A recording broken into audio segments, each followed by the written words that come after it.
आज हम देखेंगे एक गरीब भाई और अमीर बहन की कहानी। मुंबई शहर में मोहित नाम का एक लड़का रहता था। मोहित का इस दुनिया में उसकी छोटी बहन के अलावा और कोई नहीं था। वो जब 10 साल का था तभी उसके माता पिता का देहांत हो गया था।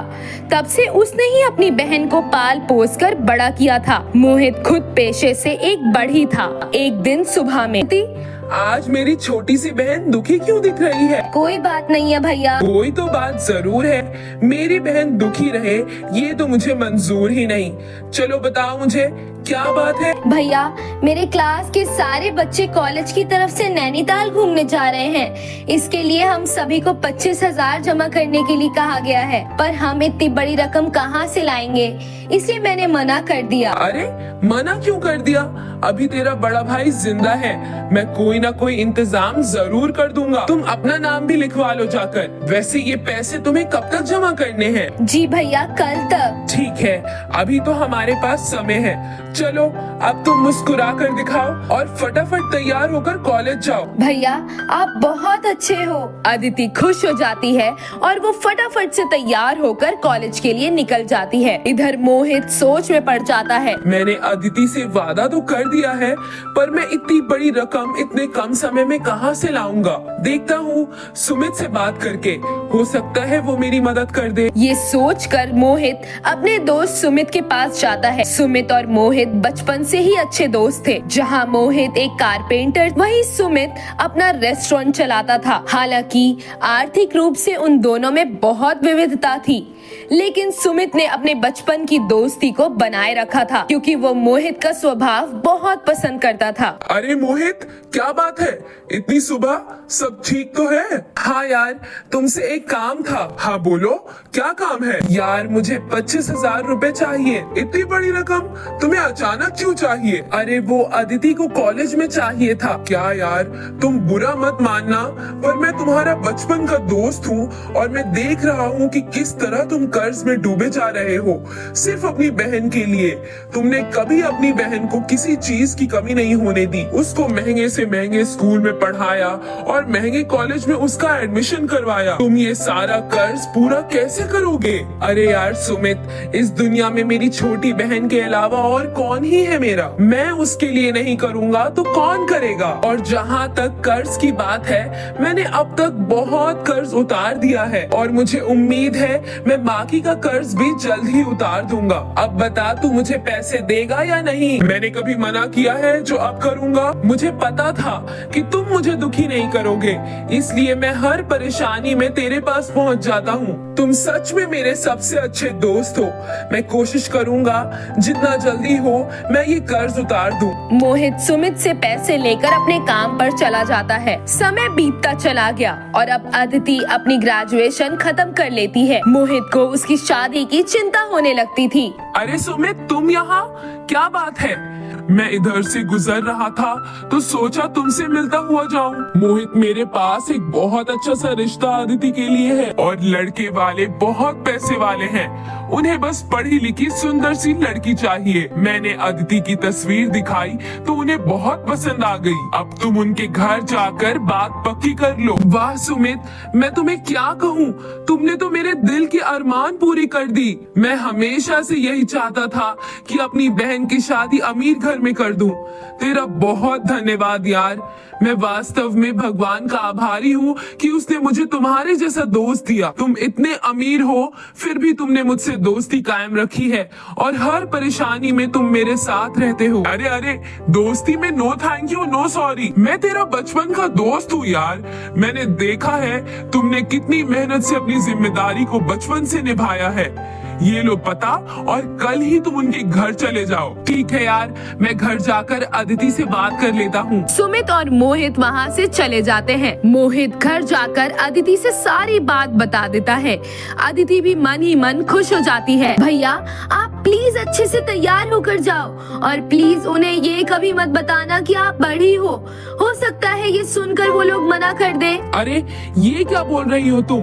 मैं कोई झूठ पर ये रिश्ता नहीं करूँगा और घबरा नहीं, तेरा भाई ये रिश्ता पक्का करके ही आएगा। और हाँ, बढ़ी वाले कपड़े पहनकर मत जाना, अच्छे कपड़े पहनकर जाना। अच्छा बाबा, एक काम कर, तू खुद ही अपने पसंद के कपड़े निकाल दे, मैं वही पहनकर चला जाऊंगा। अगले दिन मोहित अदिति के पसंद के कपड़े पहनकर वहाँ से चला जाता है। आइए मोहित जी, आपका ही इंतजार कर रही थी मैं। सुमित ने बताया था कि आप आज आने वाले हैं। मोहित ने जाते ही अजय की माँ के पैर छू लिए, क्योंकि वो उम्र में उससे काफी बड़ी थी। अरे मेरे पैर छूने की क्या जरूरत थी बेटा, आप मुझसे बड़ी हैं और यही मेरे संस्कार हैं कि हमेशा बड़ों का आदर करो। वाह बेटा, जब तुम इतने संस्कारी हो तो तुम्हारी बहन कितनी संस्कारी होगी। मुझे तो ये रिश्ता मंजूर है। ये तो बहुत खुशी की बात है, लेकिन आपको अभी हमारे बारे में बहुत सारी बातें जानने की जरूरत है। देखिए, मैं एक बड़ी हूँ, तो क्या हुआ, तुम बड़ी हो, इससे मुझे कोई एतराज नहीं है। मुझे बस मेरे बेटे के लिए अच्छी सी पत्नी चाहिए। पैसा तो हमारे पास बहुत है। मैं बता नहीं सकता कि मैं आपकी बात सुनकर कितना ज्यादा खुश हूँ। फिर तो मोहित बेटा मिठाई खाकर मुंह मीठा करो। उसके बाद अजय की माँ और मोहित ने मिठाई खाई और अजय और अदिति का रिश्ता तय हो गया। अगर तुम बुरा ना मानो बेटा, तो मैं तुमसे एक बात पूछना चाहती हूँ। जी पूछिए ना। तुम्हारी उम्र 25 से 30 के बीच ही होगी ना? मुझे सुमित ने बताया कि तुम्हारी माँ जब तुम बहुत छोटे थे तभी स्वर्ग सिधार हो गई। जी आंटी जी, उस समय मैं लगभग 10 साल का था। उस वक्त अदिति का जन्म ही हुआ था। मरते वक्त माँ ने मुझे कहा था कि अदिति की सारी जिम्मेदारी मेरी है। बस तब से ही उसका माता और पिता दोनों ही मैं हूँ, और बस तब से ही जो काम मिला मैंने वो करके दोनों का पेट पाला है। लेकिन मैंने आज तक अदिति को कभी किसी चीज की कमी नहीं होने दी। उसे अच्छे स्कूल में पढ़ाया, अच्छे कॉलेज में दाखिला करवाया। मैं चाहे जैसे भी रह लूं, लेकिन अदिति को मैंने हमेशा सब कुछ अच्छा ही दिया है। ये सारी बातें सुनकर मेरे मन में तुम्हारे लिए इज्जत और बढ़ गई है बेटा। अब बस तुम जल्दी से जल्दी अजय और अदिति की शादी करवा दो। कुछ दिनों में अजय और अदिति की धूमधाम से शादी हो गई। मोहित ने अपनी जिम्मेदारी बखूबी निभाई थी। शादी के कुछ महीने बाद क्या बात है सुमित, आज तेरे रेस्टोरेंट में इतनी शांति कैसी है? क्या बोलूं यार, बहुत बड़ा टेंशन हो गया है। टेंशन? कैसी टेंशन? मुझे बताओ, मैं पूरी कोशिश करूंगा अपनी दोस्ती निभाने की। अरे यार, मुझे एक ऑर्डर मिला था। ऑर्डर बहुत बड़ी पार्टी का है। उनके यहाँ विदेशी प्रतिनिधि आ रहे हैं, इसलिए उन्होंने मुझे बेस्ट पिज्जा बनाने का ऑर्डर दिया था। लेकिन दुर्भाग्य से मेरा शेफ जो इसका स्पेशलिस्ट है वो आज सुबह से नहीं आया। उसके पिता का एक्सीडेंट हो गया है और वो छुट्टी में चला गया। अब इतने शॉर्ट नोटिस में मैं कैसे व्यवस्था करूं, कुछ समझ नहीं आ रहा है। और पार्टी आज शाम में ही है। मैं अगर उन्हें सूचित करके मना कर दूंगा तो मेरा रेस्टोरेंट ब्लैक लिस्ट हो जाएगा, जिससे मेरा करियर दांव में लग जाएगा। और अगर मैं सूचित नहीं करता तो समझ नहीं आ रहा है कि ये ऑर्डर कैसे पूरा करूंगा। बाजार में भी व्यवस्था करने के लिए मुझे 24 घंटे का समय लगता है, जबकि मेरे पास अब मुश्किल से 7 से 8 घंटे हैं, जिसमें मुझे ऑर्डर बिल्कुल तैयार कर देना है। अब तू ही बता मैं क्या करूं? मोहित थोड़ी देर चुप रहता है, फिर वहाँ से बिना कुछ बोले उठकर चला जाता है। मोहित रेस्टोरेंट के किचन में जाता है और झटपट से एक पिज्जा तैयार करने लगता है। कुछ देर बाद वो सुमित के पास एक ट्रे लेकर आता है। सुमित, इसे स्वाद करके बताओ कैसा है? सुमित पिज्जा देखकर चौंक जाता है। वो पिज्जा का स्वाद लेता है और कहता है, ये तो बहुत टेस्टी है, कहाँ से लाया? मुझे बताओ, मैं अभी ऑर्डर प्लेस कर देता हूँ।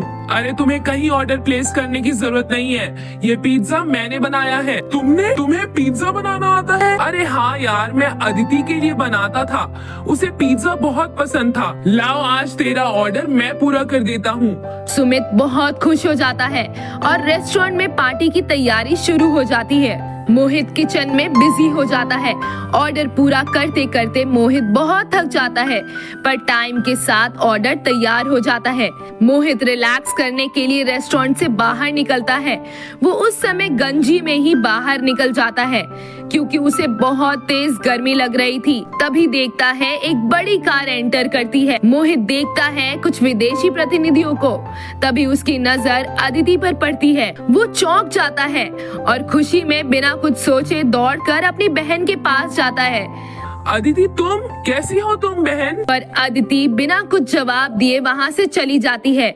वो मोहित को पहचानने से भी इनकार कर देती है। अदिति के साथ उसकी दोस्त चलती हुई उससे पूछती है, ये कौन है? तुम इसे पहचानती हो क्या? ये तो कोई गरीब लग रहा है। तुम्हारा भाई गरीब है क्या? अरे नहीं यार, मैं इसे नहीं पहचानती। ये सुनकर मोहित बहुत दुखी हो जाता है। वो वहीं खड़ा रह जाता है। पर अदिति अपने विदेशी प्रतिनिधियों के साथ आगे बढ़ जाती है। मोहित चुपचाप किचन आ जाता है। वो अपने काम में लग जाता है। वो किसी से कुछ नहीं कहता है। पार्टी शुरू हो जाती है। पिज्जा भी सर्व किया जाता है। मोहित, आज तुमने मेरी बहुत बड़ी मदद की है। मैं बता नहीं सकता कि सबको पिज्जा कैसा लग रहा होगा, पर मुझे तो बहुत स्वादिष्ट लगा था। आज से तेरी नौकरी मेरे रेस्टोरेंट में पक्की हो गई है। तभी एक वेटर आता है। सर, आपको पार्टी में बुलाया जा रहा है। मुझे क्यों बुलाया जा रहा है? सब कुछ ठीक तो है? मोहित, मैं अभी आ रहा हूँ, तब तक तुम यहाँ सब कुछ संभालना। सुमित वहाँ से चला जाता है। आओ सुमित, हम वास्तव में आपके आभारी हैं। आज हमारी डील का क्रेडिट तुम्हें जाता है। ये क्या बोल रहे हैं आप अंकल? मैंने ऐसा क्या किया है? ये विदेशी प्रतिनिधियों को आपके यहाँ का पिज्जा बहुत पसंद आया है। ये डील सिर्फ पिज्जा के ही कारण पक्की हुई है, तो जाहिर तौर पर इसका श्रेय आपको जाता है, और स्पेशली आपके शेफ को। अंकल, तो ये श्रेय पूरी तरह से हमारे शेफ को ही जाता है। हाँ, अब बुलाओ अपने शेफ को, हम उन्हें ये चेक देना चाहते हैं। जी, मैं अभी उन्हें लेकर आता हूँ। सुमित ये कहकर वहाँ से चला जाता है। चलो मोहित, आज तेरी जिंदगी में जौहरी आया है जो हीरे को पहचान गया है। चल जल्दी मेरे साथ। तुम मुझे कहाँ लेकर जाना चाहते हो? मैं कहीं नहीं जाऊंगा यार, मैं अब अपने घर जाना चाहता हूँ बस। ये क्या बोल रहे हो तुम? क्या हो गया है तुम्हें? सुबह से तो बहुत खुश थे, ये अचानक क्या हो गया? मोहित के आंखों में आंसू आ जाता है और वो सुमित से सारी बातें बता देता है। तुमने मुझे बताया नहीं कि इस पार्टी में अदिति की फैमिली भी है? ये बात तो मुझे भी नहीं पता थी ना कि ये लोग बिजनेस पार्टनर्स हैं। तू चल मेरे साथ यार, मैं वहाँ नहीं जाना चाहता हूँ यार, अदिति को अच्छा नहीं लगेगा। तूने आज तक सब अदिति के लिए किया है, आज अपनी दोस्ती के लिए एक पल जी ले। चल आ मेरे साथ। सुमित मोहित को अपना अच्छा सा कपड़ा देता है और कहता है, तुम जल्दी से तैयार हो जाओ, मैं इंतजार कर रहा हूँ। मोहित दुखी मन से तैयार हो जाता है क्योंकि उस पर सुमित के बहुत एहसान थे, इसलिए वो उसे दुखी नहीं कर सकता था। सुमित मोहित को लेकर पार्टी में जाता है। हेलो दोस्तों, मिलिए मिस्टर मोहित से, मेरे रेस्टोरेंट के पिज्जा शेफ। मोहित का नाम सुनते ही अदिति चौंक जाती है। तभी सुमित अदिति के पास जाता है और कहता है, अदिति, क्या तुम अब अपने भाई को पहचानती हो? आज तुम इस अमीर अजय की पत्नी बन गई हो, लेकिन तुम्हें बचपन से पढ़ा लिखा कर इस अमीर खानदान में बहू बनाने तक की सारी जिम्मेदारियां तुम्हारे भाई ने ही उठाई थी। जब तुम पैदा हुई थी तब 10 साल के तुम्हारे भाई ने तुम्हें पाला। खुद तो अनपढ़ रहा वो, लेकिन उसने तुम्हें पढ़ाया, हमेशा कर्ज लेकर तुम्हें खुशियां देता रहा, और बेचारा खुद तो फटे हाल में रहा, लेकिन तुम्हारा एडमिशन महंगे से महंगे स्कूल कॉलेज में करवाया। बहुत अच्छी सोच है तुम्हारी। सुमित की बातें सुनकर अदिति की आंखों में आंसू आ गए और उसने कहा, आई एम सॉरी सुमित भाई। मुझे नहीं, अपने भाई को बोलो। सिर्फ तुम्हारी खुशियों के लिए उसने अपनी जिंदगी कुर्बान कर दी। विदेशी प्रतिनिधि मोहित को 1 लाख का चेक देते हैं। मोहित ये चेक लेकर चुपचाप वहाँ से जाने लगता है। तभी अदिति खड़ी होकर कहती है, आई एम सॉरी भैया, मैंने आज आपका अपमान किया है और आप हमेशा मेरे लिए कुर्बानी देते आए हैं। अदिति दौड़ कर जाती है और अपने भाई को गले लगाकर रोने लगती है। शांत हो जा पागल लड़की, अब इस खुशी के पल में तू सबको रुलाएगी क्या? तभी अजय मोहित के पास जाता है और कहता है, भैया थैंक यू, आज आपके कारण हमारी डील फाइनल हो गई है। मैं वास्तव में आपका आभारी हूँ। अब अदिति को अपने भाई की अहमियत समझ आ गई थी। सभी लोग मिलकर खूब डांस करते हैं और पार्टी एंजॉय करते हैं और इसी तरह सभी अपना जीवन खुशी खुशी व्यतीत करने लगते हैं। तो दोस्तों, मॉरल ऑफ द स्टोरी ये है कि जब एक बच्चा दुनिया में आता है वो अपने साथ बहुत सारे रिश्तों को जोड़ता है, तो हमें रिश्तों की अहमियत समझनी चाहिए और उसे हमेशा बुन कर रखना चाहिए। अमीरी और गरीबी की परछाई कभी रिश्तों पर नहीं पड़नी चाहिए, ये रिश्तों को कमजोर करते हैं। अगर आपको हमारी ये कहानी पसंद आई हो तो इसे लाइक और शेयर करना बिल्कुल ना भूलें और हमें कमेंट सेक्शन में जरूर बताएं कि आपको हमारी कहानी कैसी लगी।